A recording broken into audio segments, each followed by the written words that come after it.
ছয় ধরনের ব্যক্তি আছে এমন যাদেরকে আল্লাহ তাআলা রমজান মাসের মতো একটা পবিত্র মাসেও ক্ষমা করেন না। নাউজুবিল্লাহ বলবেন না আপনারা সবাই? এক নাম্বার, তাকে আল্লাহ তাআলা মাফ করেন না যেই বান্দা রোজা রেখেও আব্বা আম্মার সঙ্গে খারাপ ব্যবহার করে, তার কোনো ক্ষমা নাই। যে রোজাও রাখে মায়ের সঙ্গে বদমেজাজ নিয়ে কথা বলে, যে রোজা রাখে বাবার সঙ্গে বদমেজাজ নিয়ে কথা বলে, আল্লাহর হাবিব বলেছেন আল্লাহ তার রোজাও কবুল করবেন না, রোজার মাস তাকে মাফও করবেন না। দেখেন কোরআন কি বলছে। আল্লাহ তাআলা বলেন ওয়াকাদা রাব্বুকা আল্লা তা'বুদু ইল্লা ইয়্যাহু ওয়া বিল ওয়ালিদাইনি ইহসানা ইম্মা ইয়াবলুগান্না ইনদাকাল কিবারা আহাদুহুমা আও কিলাহুমা ফালা তাকুল লাহুমা উফ ولا تنهرهما وقل لهما قولا كريما. الله أكبر. Your Lord has decreed in this ayah, or you believed, you will worship no one except Him. Allah Ta'ala বলছেন তোমার সেজদা কোনো মাজারের সামনে নয়, কোনো বাবার সামনে নয়, কোনো পীরের সামনে নয়, তোমার সেজদা হবে এক সত্তার জন্য। বলেন সবাই তিনি কে? First message in this ayah. Second message টা হচ্ছে ওয়াবিল ওয়ালিদাইনি ইহসানা, you have to be good to your parents. If one or both of them reached old age with you, do not repel them. আল্লাহ বলছে বান্দা আব্বা আম্মার সঙ্গে সদ্ব্যবহার করো। বাবা এবং মা উভয়ের মাঝে কেউ যদি বৃদ্ধ হয়ে যায় বা বৃদ্ধা হয়ে যায় বা উভয়ে যদি বৃদ্ধা হয়ে যায়, do not repel them. বেয়াদবি করো না, বিরক্ত হয়ে একটা উফ শব্দ উচ্চারণ করো না। ওয়াকুল লাহুমা কাওলান কারীমা, speak to them with a noble words. বিনয়ের ডানা বিছিয়ে নরম ভাষায় কথা বলো, বিনয়ের সাথে কথা বলো। Be humble to your parents, ভালো করে কথা বলো। তোমার রোজা এবং তোমার ইবাদত কবুল করবে একজন। আওয়াজ দিয়ে বলেন সবাই তিনি কে? না, এটা দিনাজপুরের সাউন্ড হয় নাই। আরে দিনাজপুরের সন্তান তো আওয়াজ দেয় কাপুরুষের মতো নয়, বীর পুরুষের মতো এর আওয়াজ দিয়ে কথা বলে। বলেন সবাই তিনি কে? অতএব অনেক যুবক আজকের মাহফিলে এসেছো, অনেক যুবক বাপ মাকে মাইনাস করে ফেলো জাস্ট একটা গার্লফ্রেন্ডের পাল্লায় পড়ে। গার্লফ্রেন্ড যাবে আসবে, মাথায় রাখবা গার্লফ্রেন্ড তোমার আপন নয়। তোমার বউ তোমার খুব বেশি একটা আপন মাঝে মাঝে নয়, বরং তোমার সবচেয়ে কাছের আপন মানুষও তোমার মা এবং তোমার বাবা। ঠিক কিনা বলো? বিপদে পড়লে বোঝা যায়, বিপদে পড়লে বোঝা যায় বাপ মায়ের মতো আপন দুনিয়াতে আর সেকেন্ড কেউ হতে পারে না। ঠিক কিনা বলে? অতএব আমি মনে করি আমার যেই মা আমাকে 10 মাস 10 দিন গর্ভে ধারণ করেছেন, আমাকে পালন করেছেন, এমন মায়ের সঙ্গে যেই সন্তান খারাপ ব্যবহার করবে সেই সন্তান কখনো সুসন্তান হতে পারে না, সে কুলাঙ্গার সন্তান হতে পারে। ঠিক কিনা বলে? যেই মায়া মায় গর্ভে ধরে মায়ার জালে বন্দি রেখে করেছে পালন, হে প্রভু তুমিও তারে তোমার আরশ ছায়া নিরে করিও লালন, মাকে করিও লালন। পড়েন সবাই আমিন। তাহলে এক number, don't misbehave with your parents.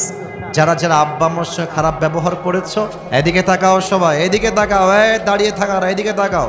আজকে আব্বা আম্মার কাছে গিয়ে সবাই মাফ চেয়ে নেবেন, আমিও মাফ চেয়ে নেব যে মা অনেক অন্যায় হয়ে গেছে, ভুল বুঝে তোমাকে অন্যায় করে ফেলেছি, বাজে কথা বলে ফেলেছি, সামনে রমজান আসছে, মা ও আব্বা তুমি আমারে মাফ করে দাও। বলেন সবাই আমিন।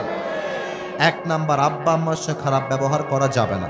2 নাম্বার, যে ব্যক্তির রোজা আল্লাহ তাআলা কবুল করেন না এবং তাকে আল্লাহ তাআলা মাফ করেন না, সে হচ্ছে মুদমিনু খামরিন, যে নেশাখোর, যে মদ খায়। আমি যদি স্টেজ থেকে এখন নেমে যাই, কয়েকজনের পকেটে আমি হাত দেই, অনেকের পকেট থেকে এখন একটা বিড়ির প্যাকেট বের হবে, এখনই বের হবে। আবার মাহফিল শেষ করে যাওয়ার সময় এই পাত দিয়ে যাবে, বিড়ি টানতে টানতে বাসায় যাবে। হাদিস শোনেন, ইদা শারিবাল খাম ফাজলিদুহু। আল্লাহর হাবিব বলেছেন যদি কেউ মদ পান করে, flog him, তাকে ব্যাট দিয়ে আঘাত করো। If he becomes intoxicated again, fajliduhu, flog him again. আল্লাহর হাবিব বলেছেন, যদি আবার সে মদ পান করে, আবার ব্যত্রাঘাত করো। যদি আবার করে, আবার ব্যত্রাঘাত করো। যদি সে 4 বার এসে আবার মদ পান করে, ফadribu উনকাহু, behead him. আল্লাহর হাবিব বলেছেন যে 4 বার মদ পান করবে তাকে এক কোপ দিয়ে তার কল্লা আলাদা করে দাও। আল্লাহু আকবার। কি কড়া বিধান শাস্তি। অতএব রমজান মাসে আমরা তওবা করছি, বিড়ি, সিগারেট, মদ এবং নেশাগ্রস্ত কোনো জিনিস আমরা মুখে নিব না। রাজি আছেন তো সবাই ইনশাআল্লাহ? একটু হাত তুলে বলেন সবাই ইনশাআল্লাহ। 3 নাম্বার রোগটা বলবো, এটা বড্ড মারাত্মক রোগ। এই রোগের জন্য আমাদের দেশটা ধ্বংস হচ্ছে। এই রোগটা হলো হিংসার রোগ। ভাই তার ভাইকে সহ্য করতে পারে না। আমি ভাইয়ের কথা কি বলবো, বাংলাদেশে এক হুজুর আর এক হুজুরকে সহ্য করতে পারে না, ঠিক কিনা বলে? সারাদিন গীবত, বদনাম, সোশ্যাল মিডিয়ায় ঢুকলেই এক হুজুর আর এক হুজুরকে দেখতে পারে না। আসুন আমরা জেনে নেই হাদিস কি বলছে। আল্লাহর হাবিব বলেছেন, আল হাসাদ তাকুলুল হাসানাত কামা তাকুলুন নার আল হাতব। হিংসা মানুষের আমলকে এমন ভাবে জ্বালিয়ে দেয়, পুড়িয়ে দেয়, যেমন ভাবে আগুন কাঠকে পুড়িয়ে দেয়। এবং আল্লাহর হাবিব বলেছেন, রমজান মাসে আল্লাহ তাআলা সবাইকে মাফ করে দিবেন, 2 জনকে মাফ করবেন না। তার মাঝে একজন হচ্ছে মুসাহেন, যে তার হৃদয়ে তার ভাইয়ের জন্য বিদ্বেষ পোষণ করে। অতএব সবাই আমরা নিয়ত করছি, আমাদের হৃদয় থেকে সমস্ত হিংসা আমরা রমজানের পূর্বেই মুছে ফেলবো। বলেন সবাই ইনশাআল্লাহ। আর আপনারা গ্রামের মানুষ, আমি আসিফ হুজুর গ্রামের সন্তান। আমরা গ্রামের সন্তান বলেই আমাদেরকে মাইনাস করে দেওয়া যাবে না। পুরো পৃথিবীতে যারাই ইতিহাস করেছে, যারা ইতিহাসের রচনা করেছে, তার 90% বেশি মানুষ গ্রাম থেকে উঠে গিয়ে ইতিহাস তৈরি করেছে। গ্রামে একটা সমস্যা আছে, একটু কিছু কথা হয়ে গেলে, একটু রাগারাগি হয়ে গেলে আর কথা বলে না, তাকায় না, সালাম কালাম দেয় না, আত্মীয়তার সম্পর্ক বিচ্ছিন্ন করে ফেলে। আল্লাহর হাবিব বলেছেন যে আত্মীয়তার সম্পর্ক বিচ্ছিন্ন করে তার কোনো ইবাদত আল্লাহর কাছে কবুল হবে না। এর চাইতে মারাত্মক হাদিস শোনেন, এর চাইতে মারাত্মক হাদিস, লা ইয়াদখুলুল জান্নাতা কাতিউন, he who break the kinship relationship will not enter in the paradise. জাতীয়তার সম্পর্ক বিচ্ছিন্ন করে কোনো কারণ ছাড়া, তার জন্য আল্লাহর জান্নাত হারাম হয়ে যায়। নাউজুবিল্লাহ বলবেন না আপনারা সবাই? এই জন্য যদি ভাই ভাইয়ের সঙ্গে ঝগড়া হয়ে যায়, বোন বোনের সঙ্গে ঝগড়া হয়ে যায়, যেখানে যার যেভাবে ঝগড়া হয়েছে, আজকে আমরা রোজার পূর্বেই সবকিছু মিটমাট করে নিব। বলেন সবাই আওয়াজ করে ইনশাআল্লাহ। 5 নাম্বারটা একটু দেখবেন আমার দিকে। এইটা আমার মুখে কি, এই যে আমার উপস্থাপক ভাই বলেছে, বাদবাকি আওয়াজ আমার কানে আহামরি আসে নাই। আর একবার আমার মুখে এইটা লম্বা লম্বা কি ভাই? মাশাআল্লাহ। আচ্ছা মিথ্যা বলবেন না, আমি জানি দিনাজপুরের মানুষ কথায় এক কাজেও এক। ভালোবাসলে আই লাভ ইউ, না বাসলে আই হেট ইউ, ঠিক কিনা বলেন? আচ্ছা মুরব্বী, আব্বাজান, যুবক ভাইরা, আমাকে দাড়িতে আনস্মার্ট লাগতেছে না স্মার্ট লাগতেছে? তো জোরে বলেন না, আর স্মার্ট না স্মার্ট? স্মার্ট লাগতেছে। মনে রাখবেন, দাড়ি কাটাই হচ্ছে এমন একটা গুনাহ, এখানে ওলামা একরাম আছেন, বানিয়ে বলার নো চান্স, নো অপরচুনিটি, যে দাড়ি কাটে প্রত্যেক সেকেন্ডে সেকেন্ডে তার আমলনামায় 60টা করে কবিরা গুনাহ লেখা হয়। এবার আসেন হাদিসটাকে মিলাই দেই। আপনি রোজা রাখলেন, ইটস এ ফাস্টিং, এটা রোজা, এটা সওয়াবের কাজ। সওয়াব করছেন একদিকে, আবার দাড়িটা কামাই ফেলেছেন, প্রত্যেক সেকেন্ডে সেকেন্ডে 60টা করে কবিরা গুনাহ, এদিকে রোজার সওয়াব। দুইটা যখন হবে প্লাস মাইনাস হবে, একদিকে যোগ হবে আর একদিকে ফাঁকা হবে। আপনার মাসের বেতন হচ্ছে 30,000 টাকা আর খরচ হচ্ছে 40,000 টাকা। মাস শেষে ব্যালেন্স অ্যাড হবে 30,000, খরচ হয়ে যাবে 40,000।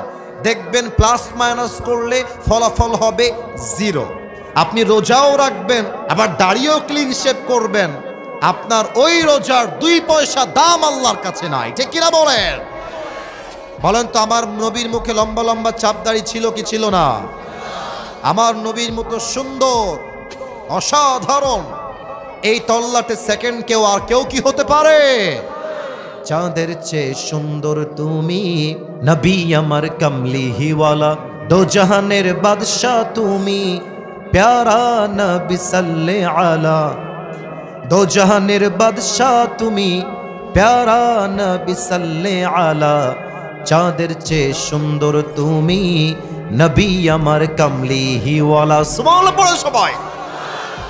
অতএব আব্বাজান যারা এসেছেন, যুবক যারা এসেছো, একটা ওয়াদা আমাকে করতেই হবে তোমাদের। একটা ওয়াদা না করলে কাউকে আমি ছাড়বো না। বলেন সবাই হুজুর। জোরে জোরে হুজুর। আমরা দিনাজপুরের সন্তান, আপনাকে ওয়াদা দিলাম আজ থেকে এই দাড়ি, সবাই দেখি একটু দাড়িতে হাত দেন, এই দাড়ি আমি কখনো কাটবো না, এই যেভাবে কাটবো না। বলেন সবাই ইনশাআল্লাহ। 6 নাম্বারটা বলে শেষ করছি। একটু আমার পা দেখবেন, বেয়াদবি নিবেন না, বেয়াদবি নিবেন না। পা দেখবেন, বেয়াদবি নিবেন না। এই যে আমার পায়ে এই যে টাকনুর কাছে পায়জামা আছে, যারা দেখতে পাচ্ছেন বলেন তো আমার পায়জামা টাকনুর নিচে না টাকনুর উপরে? উপরে।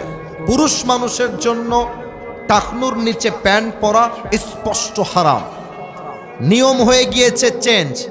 নারীর জন্য টাকনুর নিচে প্যান্ট পরতে হবে। নারীরা আজকাল ঢাকা শহরে হাফ প্যান্ট পরে ঘুরে বেড়ায়। আস্তে ঠিক বললেন কেন? জোরে বলেন।